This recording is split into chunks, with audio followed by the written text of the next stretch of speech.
good day and welcome to my channel Love Life. For today's video about Shopee po tayo.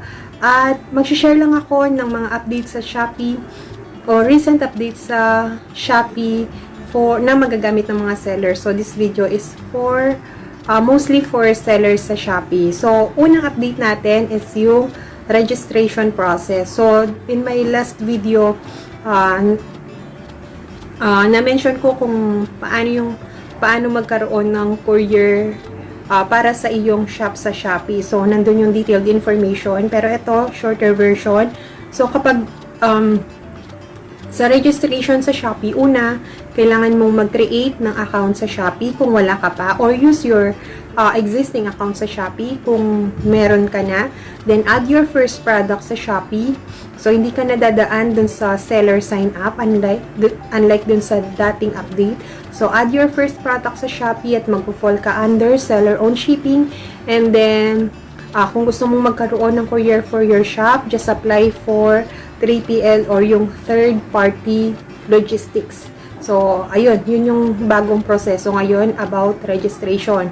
Number 2, sa seller-owned shipping. So, kapag seller-owned shipping, you have to add your the shipping fee kasi ikaw yung makakaalam ng shipping fee. Ikaw yung magbibigay ng corresponding shipping fee for your product.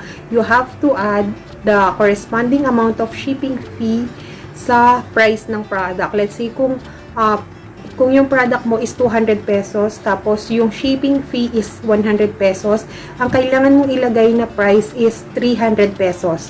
So, hindi mo siya mailalagay separately yung 100 pesos na shipping fee. So, ang mangyayari is 300 pesos na yung magiging price ng product mo.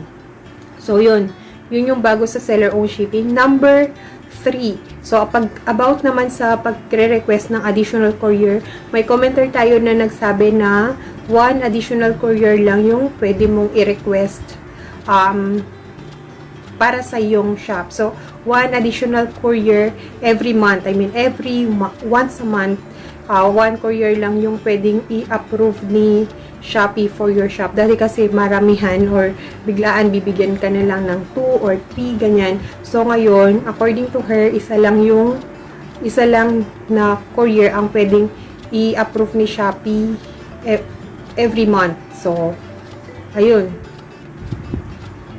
Tapos, yung JNT is kusa siyang binibigay. So, sabi ni Shopee, sabi nung isang commenter natin at kinonfirm ko din to with Shopee support service. Ang sabi is yung JNT is kusa na lang siyang ibinibigay, hindi siya nire-request na sa ngayon kasi limitado na lang yung binibigyan nila dahil nga marami ng sellers na gumagamit ng JNT. Siguro hindi pa nila ma-accommodate ng ganun karami, pero so far ganun muna yung pagdating sa JNT.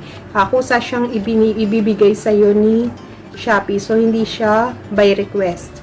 So, yun yung number 3. Number 4, hindi to update. So, pero update na rin, Black Arrow. Wala pa rin pong cash on delivery sa Black Arrow. Kasi may mga nagtatanong, bakit hindi raw maka-order ang buyers nila sa shop nila ng cash on delivery na meron naman silang integrated courier. At ang nangyari is Black Arrow yung courier nila. So far hanggang ngayon, from November 2009 up to ngayon, March 2020, wala pa rin cash on delivery feature ang Black Arrow sa Shopee. So kung gusto mong magkaroon ng COD, request ka for an additional courier. So panoorin nyo lang yung latest upload ko sa about paano magkaroon ng courier. So, nandun yung information on how to have an additional courier. So, yung number 4 natin. Number 5, binalik na yung LBC sa mga list ng integrated couriers ni Shopee. Kaso, this is only available for mall sellers. Yun ang sabi sa akin nung nakausap kong chat support agent. Sabi niya, tinry kong mag-request ng LBC. Kasi nga may nag-comment na meron na nga daw LBC sa Shopee. So, tinry ko siyang i-request. So, hiningan ako ng mga information. Tapos, yun, after 2 days, yun, in-update ako ni Shopee na hindi raw nila ma-approve yung request ko kasi it is only for mall seller. So, kung mayroon kayong LBC at hindi kayo sa mall, hindi kayo mall seller, paki-update ako para para makapag-request ako ng panibago. So, ayun, comment po kayo kung sakaling meron kayong LBC kahit hindi kayo mall seller. So, ayun, please lang paki-update ako. Yun yung number 5 natin. Number 6, yung free shipping voucher. So, yung free shipping sa Shopee kasi hindi talaga siya totally free. Discount lang siya on your shipping fee. Discount lang siya ni buyer kapag umu-order sila from your shop at hindi siya totally magiging zero ang shipping fee. So, 50 pesos ang magiging discount ng buyer kapag ginamitan niya ng free shipping voucher ang kanyang order sa yung shop. So, 50 pesos lang siya na discount. So, magiging free lang siya kung 50 pesos yung shipping fee. Pero normally, mas mataas dyan yung amount of shipping fee na charge ni Shopee or ng courier.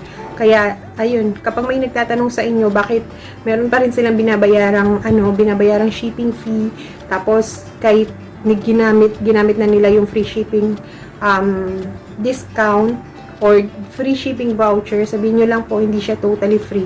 It's only 50 pesos discount on the shipping fee. So, yun, number 6. Number 7, Suki code. Yung Suki code po ngayon, meron na tayong in-app. So, ginawan ko na yan ng video. Siguro, ilalagay ko na lang sa end of this video yung link kung paano i-activate ang iyong in-app Suki code. So, ginawan ko yun ng actual na video or screen recording sa aking Shopee app kung paano ko inactivate yung Shopee Suki in-app na yun. So, ayun, ilalagay ko lang sa dulo ng video na to. And lastly, sa mga new sellers, kasi may mga nag-a-attempt na umorder from their own shop. So, please avoid ordering from your own shop. Like, lalo pa kung parehas ng ginamit yung account ng iba, ginamit yung account ng mister nila, ganun. So, nadidetect po yan ni Shopee at kapag ginawa nyo yan continuously, possible na maban yung account nyo. Do not order from your own shop. Yung parang trial order, ganun. So, wag nyo na lang yung gagawin yan kasi natatrack yan ni Shopee kapag within the same or kapag same yung delivery address na naka-indicate, same yung pick-up address ni seller, same yung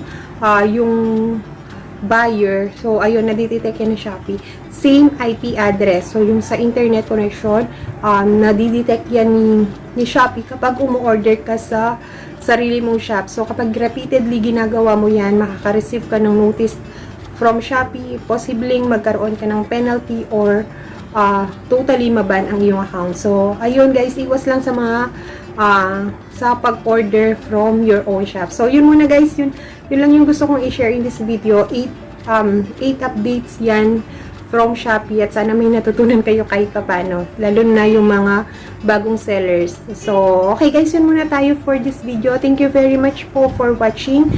If you are new to my channel, please subscribe po. Click the subscribe button below plus the bell button na rin para updated kayo kapag may bago akong uploads. Thank you guys and God bless.